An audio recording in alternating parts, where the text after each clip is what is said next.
Geordie Journo's back at St James's Park. Liam, you glad to be back inside after a failed live, let's say? Yeah, I let it go at the live and it didn't quite pan out as I'd expected. That wind out there was really incredible. But I hope you managed to hear some of the stuff I said, of course with a little cameo from Sky Sports' own Pete Graves with his thoughts on how things went at St James's Park today. But yeah, apologies, I will be better next time.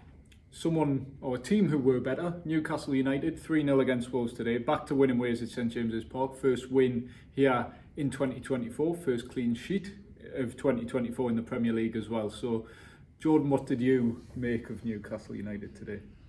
Well, yeah, massive improvement on recent weeks, which I suppose we can all expect at this stage. Clean sheet, 3 goals, makes a difference from shipping 4 goals here against Luton and 2 goals against Bournemouth and 3 on the travels as well. So I think the clean sheet for me is the thing I'm taking away. I thought Newcastle looked a lot more compact, particularly in that second half. There's been cases when Newcastle have taken the lead in games and haven't defended the lead very well. They did that today. Just say that second half limited Wolves to probably a 10-minute period in the game where Martin Dubravka pulled off 3 saves, but apart from that it was fairly comfortable. So whether that's Newcastle being defensively better or Wolves lacking a little bit of class up top, because Wolves were without some big players today. Yeah. But we can only judge it from a Newcastle point of view, and in recent weeks we've been critical of the defending in all areas as well, whereas today they were better, and I think that's all we can all take from that. Yeah, I tend to agree. I think it's an interesting one because the longer I've had to think about it after the game, I think there were some good positive tactical tweaks that made Newcastle harder to beat. For me, it very much felt like an Eddie Howe Mark 1 Newcastle side, one that he built almost, I would say, from the January-February on of that first season that he was here, when Newcastle became more and more difficult to beat, but were very much a counter-attacking side who hurt teams on the break. There was elements of that today. I thought they weren't anything like the team of last season, although the skeleton of that process, that idea that the team is similar. They were much more defensively orientated today, and there's lots of positives to take from that in many ways. But like I said, with a bit of time, I also think it's quite important not to fall into the belief that a 3-0 victory over Wolves, a much depleted, particularly attacking Wolves, is a pointer to say Newcastle United are back. They'll need to follow that up with some positive results. Look, the season for me almost refocuses, and sorry if this is me in a positive night going to be negative. I think almost you've gone from being can we win an FA Cup and that being the major focus to probably now, because of the nature of the draw, you don't write it off, but it's all can we make sure that we finish in Europe now. I think the refocus goes from FA Cup to back onto the Premier League, and that's why I thought today was such an important result to go and beat one of those teams in the mini league. Newcastle United have went to places like Wolves and others depleted. They've lost players themselves in key positions, and the opposition have went and beaten Newcastle United, etc. And essentially that's roles reversed today, losing the 2 major centre forwards who would have made a huge difference and did down there. As well as at half-time losing their major attacking threat, undoubtedly had a major bearing on how Wolves played and this game. But Newcastle can only beat what is in front of them, and they've went and done that. To a certain extent, I think that they've answered certain critics. Eddie Howe's answered the lack of plan B thing in some respects, but again, I would be careful not to go too far and say those minor tactical tweaks which did negate the main strengths of Wolves, because we've seen Luton come here, Nottingham Forest come here, we've seen every team almost, it feels like, for the last 8 to 12 weeks come here and run through into cavernous gaps between the midfield line. He moved to address some of that today, and I thought Newcastle were much more compact. He also moved to address that a little bit in the press conference as well, didn't he? Yeah, he answered his critics, didn't he? Well, try to. So he says a little bit. He had a little dig at the. One dimension. What did he say? What was he said? Some people believe we play the same way, and that's not the case. We always make tweaks, depending on the opposition. Because Gary O'Neill came out and said Wolves had the majority of possession today. Gary O'Neill was very positive for a 3-0 defeat. I think he was just being kind to his players. Yeah, given the situation and they've context. done well. Yeah, and he said that they had so much possession not because Newcastle allowed them to have possession, but because of the quality of Wolves' play, and Eddie Howe basically disputed that. Yeah, But I think I was right though. I think it was quite clear to me, particularly in that first half, Newcastle's game plan was to allow Wolves to have the ball, invite the pressure willfully, and then break on them. Having somebody, and this is the difference between today and of games and results of the past, isn't necessarily for me down to the tactical tweaks that Eddie Howe made, which did have an impact. It is the fact that they just had one of their three midfielders was able to move and run and had legs. I was able to get up and down, not only break the lines in a forward sense, but even if out of position, was able to just get back in and provide some cover on that left-hand side.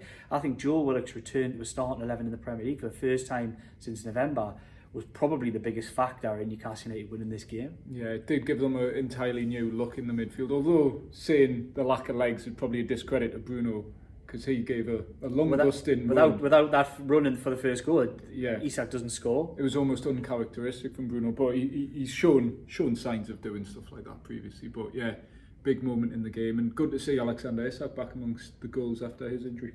I mean, there's still a lot of ring rust there. He's nowhere near. It's all up here. It's all up here. It's a mentality, apparently. I think there's a lot of rust there. I didn't think it was his greatest game today. I really didn't, but it was good to see him get back on the score sheet. And you've got to be. I actually didn't think it was. I'm not a centre forward, but being ultra critical. I didn't think it was a great run to open things up for Anthony Gordon when he broke. But if he hadn't gone down that avenue, he wouldn't have been there to put the ball in the back of the net. That's probably why he's a world-class international centre forward. And I'm just some daft who sits here talking to a camera in an empty room. The same could be said of the second goal as well. There's elements of luck to them. Yeah, there was, and it was what defined the game, really. It was won with those two goals. The second one was needed, because if the first, I think we were all probably sitting there after that first 10 minutes thinking this feels a little bit familiar. Then they got the goal, and then again, if you don't get the second, it could easily have gone any other way. I think the difference to an extent today was I think Wolves lacked a fair bit of quality. Yeah, they did. Yeah, they had big players missing. Chan, who always causes Newcastle problems. Cunha's a great runner between the lines, can drop in, goes beyond. He's a strong player. I really like him. And of course, Neto's quality. He's top 4 quality. It's undoubted. He's really good.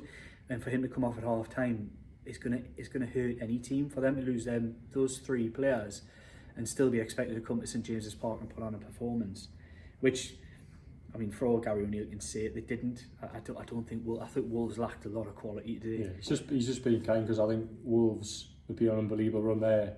Last away defeat before today was actually the same weekend that Newcastle last won at home, so it shows how good they've been. Yeah. But we spoke about games this season, about games being too far from Newcastle in some instances. It probably was for them today coming here, because you think about it, Newcastle on the flip side have actually welcomed players back where Wolves haven't. So maybe today was a little changing of the guard, maybe not. But so looking beyond the game itself, for me, I think the fact that, for me, Joe Willock came into the team and transforms the outlook of a midfield 3 so massively has to be a lesson learned for the manager, the hierarchy, the transfer committee, however that may look come the summer.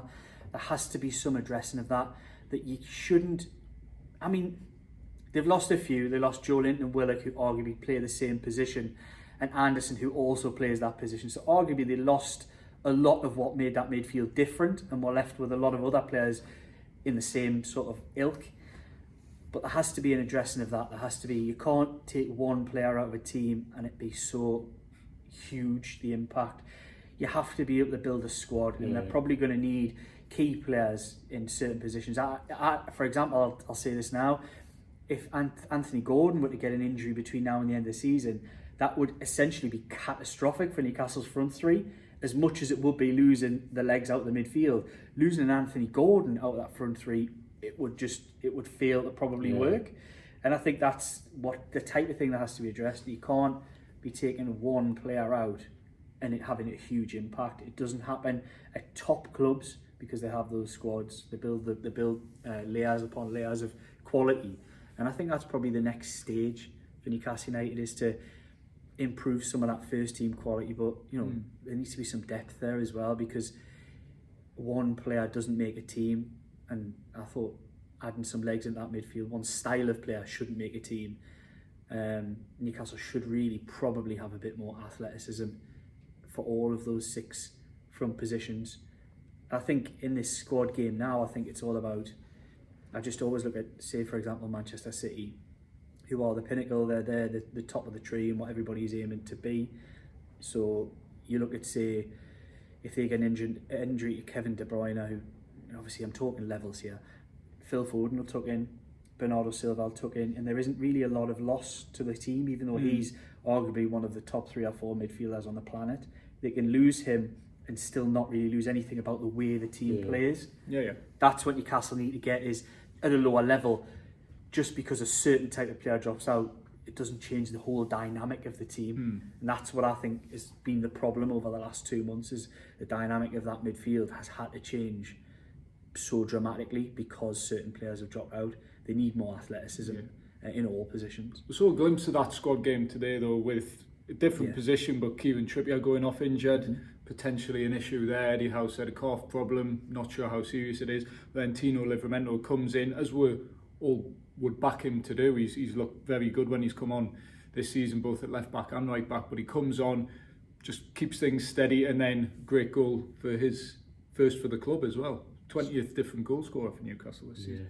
No, it shows the goals have been spread across. It was a scooped finish by Tino. I know, we thought it might have been an own goal initially. It was a bit awkward after such a good run. He's a great runner. Like, you look back at that Carabao Cup game against Manchester City, that run he made for the, I think it was Armron's opener. Man U, at Old Trafford. Who did I say? Man City. Easy mistake. Yeah. We've played them that many times. It's easy to confuse. But he's I mean, if Trippier is set for a spell on the sidelines, I don't know. Like, I suspect Kieran Trippier would want to play on, regardless. But it all comes down to whatever the medical team say, which we don't know how that. Well, obviously, if you look at this season, and there's been a lot of injuries. So hopefully Kieran Trippier isn't at that list. But if Kieran Trippier is to drop out, probably the right back is one of the stronger positions that they've got because of that, because of Livramento. Even Emil Kraft, when Trippier last got injured and had a spell out, he came in, not different levels to it, but he came in Newcastle, didn't really get any worse. I've got a question to pose. So there's been a lot of talk about get Tino Livramento on the team, get him in the team, and it's always been the idea that he has to come in for Dan Burn on the left-hand side. I've been doing a fair bit of thinking myself, and there was a lot of briefing in the summer when the Livramento question came along, and there was a lot of talk of saying, well, in certain games Livramento will play, and the idea of being able to put Trippier across to left back would be the best way forward in certain games, as Gareth Southgate does for England on regular occasions. Now, I get the idea that you lose quite a lot of Trippier's strengths in this unit when you take him out of the right-hand side. But given Newcastle United's problems have largely been defensive in the last few months, would it not have made sense to put Livramento on the right-hand side and Trippier on the left? Yeah, it would have. Because would that not solve a major left side problem? Because of their experience, these defensive players. You touch upon it there. I see why Eddie Howe hasn't done it, because Kieran Trippier was at 10 assists this season. So if you take him out of there, it's almost like you lose a lot. You do. But you're right to mention the defensive issues actually came on the left hand side. And who's Newcastle's best defender? Fullback is Kieran Trippier. And Livramento, every time he plays at right back, looks a much better player than he does at left back. He's doing a job at left back, and he's done a fantastic one, but when he plays right back, it's on the right side. He knows where he's got to be. His body position's all right, always right. He rarely gets beaten on the outside because he's always in the right place. He's much better going forward as well. And he is in his runs. It just gives a total new dynamic. Yeah. So I thought that was quite interesting that he hasn't even tried that, to be honest. I get why he plays Burn. Did he not play in a stage of a game? I feel like Trippier, maybe I'm making that up. No, I think we all it was at Dortmund. It was at Dortmund when Livramento played. They were switching. Livramento and Trippier almost switched 2 or 3 times in one half. But wasn't Livramento plays a right winger after you? Yeah, but he ended up playing left back, right back, and right wing, all in the same game. And it didn't really work. None of it worked, but it was quite chaotic. There's that Trippier, Livramento, left back, right back idea hasn't even came up in conversation. But when we signed Livramento in the summer, it was almost like, well, Trippier can play left back, not Livramento. And it's actually, you're right. It actually, now you've said it, it's like, well, why didn't anyone come up with that? Why didn't Eddie Howe come up with that? I get why he's wanted it to persist with Dan Burn, because I think Dan Burn was decent today, and I think he won 3 or 4 headers, and it's clear that height makes a big difference when it comes to set pieces. Yeah. Set pieces are becoming a bigger and bigger part of the game. You see the way that there's a nature in which they're defended. Used to, a lot of the time, it would be frowned upon if somebody didn't leave players forward to give it was always the idea, you've got to give them something to think about. You see now that 11 players defend a set piece from within their own box. You very rarely get teams leave players out of the box because it's so important not to concede. The dynamic of set pieces has changed, and that's where a player of 6'7" is he makes a big difference. But you do lose a bit because although kind of thought in the day he bombed on, got forward. I don't know what he was doing with that shot, but I think the goalkeeper was telling his defender off before the shot had even passed him. He knew it was that far wide. But I can't fault him for bombing on and getting forward and showing that willing and effort. And you can tell he's a top guy in and around the place. And he's been a really good player for Newcastle United. But I just wonder, could Trippier have not an experienced international performer at left back? Could he not have been slotted in there just to plug the gap and allow Livramento to come in on the other side? And could it maybe have just changed that dynamic? I'm pretty sure Eddie Howe would have thought about it. And the answer he's probably, I would guess, come to is we can't move Trippier from where he is and where he's doing so well. Oh, I'm sticking with Dan Burn no matter what, which is what he done up until the Arsenal game. But look what's happened since then. One defeat, and Livramento was straight back up, and Dan Burn straight back in at left back. Yeah. But on the subject of decent performances, sitting here on this stage reminds me of the last time we were sat here when Jordan, you said Fabian Schär is a world-class defender, and we agreed, and I thought he was Newcastle's man of the match today. He's involved in all 3 goals, wasn't he? Yeah. Which I didn't realise he was involved in Livramento's goal, but he was. But yeah, the pass into Gordon for the first. Yep. The pass into Willock for the second. Yeah, he starts the second one. Yeah. And then obviously the pass to set Livramento, which obviously unbelievable run by Livramento, but it still goes down as assist for Fabian Schär. So no, he was quality. Even within the first couple of minutes, it was Pedro Neto got in between Botman and Burn. He flies in with the tackle, wins the ball cleanly, set the tone with that, and then his distribution with the ball. Look, as I spoke about here last time, is I think Eddie Howe's even asked about after. He's very, very unique in what he is, and he was back to his best after. It's been a difficult period for Newcastle United, but it's been a difficult period for Fabian Schär. I thought he was back to his best today. I thought he was very much defensively as well. I thought he was much more confident and was a bit more of a front foot defender today. He was right up whenever the centre forward got the ball. He was right behind getting his tackles in. I think it was a real positive performance. And after a real shaky few weeks for the both centre halves, in my opinion, I think Fabian Schär really came back to form today. Yeah, Eddie Howe waxed lyrical about him. He said he's one of the best defenders he's worked with. There's no defender for Bournemouth as well, didn't it was quite it was actually, to hear him talk about it was quite incredible actually, to speak in the manner in which he did. Call him almost unique in world football. He was hinting at really, wasn't he? Saying that there just will not be another Fabian Schär. Shows how high that he rates him, and it'll be an interesting conversation for the summer, because one of the key positions where they need a recruit would be at centre half to add some more legs in there, a bit more pace. You'd struggle on this under Eddie Howe. You'd struggle to say Fabian Schär would drop out that side. I think it would be Sven Botman who might be looking over his shoulder if they sign a centre half. Potentially, yeah. I mean, he was back in the side today. What did he make his return after being rested? It was good. I was happy for his confidence to get another clean sheet. I still think he looked a bit ponderous in certain positions, but he overall had a good game. It makes you wonder. The last 7 days doesn't make sense to me, but maybe I'm just being naive.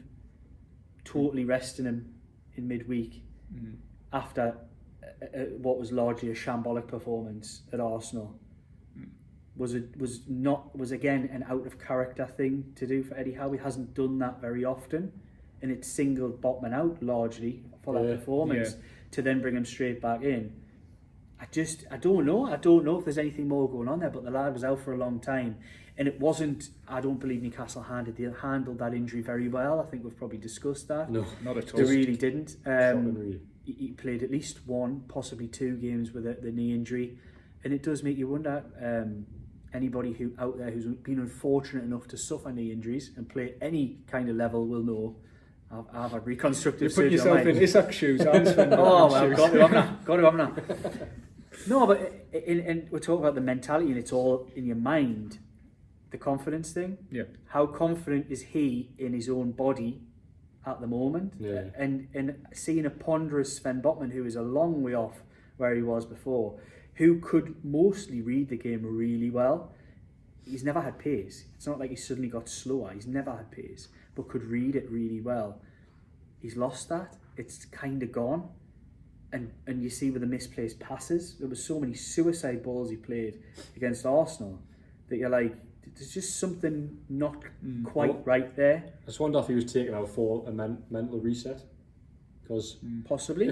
How Sven Botman reacted to his Arsenal performance as he took it off? You don't know, do you? Yeah. You just don't know. But I mean, straight back in the day was solid today, I thought. Yeah. Another player who was great. I don't want to go through every single player, but Bruno back to his best, if you like. Struck about the pitch in the second half. Classy. That attempted assist, which would have been a great assist for Miguel Almiron. No look, scoop, ice cream scoop as you call it. No, that wasn't an ice cream scoop. But he does. Sometimes when he gets a chance to shoot, he does get the ice cream scoop out. Like, I love him. I love him as a player.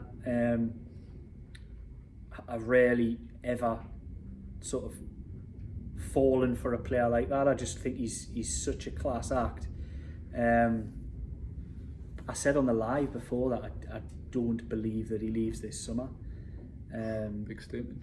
Yeah, we're talking about Bruno, and I don't think there's that many clubs could afford him, so that limits the amount of people that could go for him. I think Newcastle will be really against selling him to another English club. I don't think he wants to leave and is agitating for a move, so I think that benefits the club as well. And I think possibly the only door that is wide open of all the clubs, because I think Real Madrid are focused and their attention's elsewhere. I don't believe Barcelona have got the money to be able to spend that kind of money on Newcastle United, on Bruno Guimaraes. I think the door is wide open for PSG. That would be the one that I would concern. I think we even talked about that. I think I was talking with you guys about it privately. That first game when he was unbelievable in the 4-1. I remember turning to you guys saying, I think they'll probably want to sign him if he performs like this, and they know him from France anyway. It's a domino effect for an Mbappe because the money frees up, so that's why the door is wide open for PSG, because I would suspect they'll probably be one of the biggest spenders in European football this summer because of those Mbappe wages, which are look them up. They are unbelievably astronomical, even by football standards. Wage cut potentially to go suggested a massive wage cut even going to Real Madrid. Shows how astronomical that. How much that frees up in PSG's budget probably will be incredible.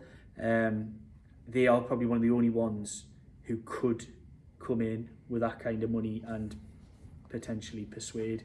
That would be my only concern with it. So I do think there's a lot. People talk about Bruno leaving, he's saying whatever. I think there's a lot in favour of Bruno not leaving Newcastle United this summer, more than what there is of him definitely going. But an incredible footballer who, like I said, when he was put in that Newcastle United midfield in 2022, it was like going to Mars and implanting an alien straight in there.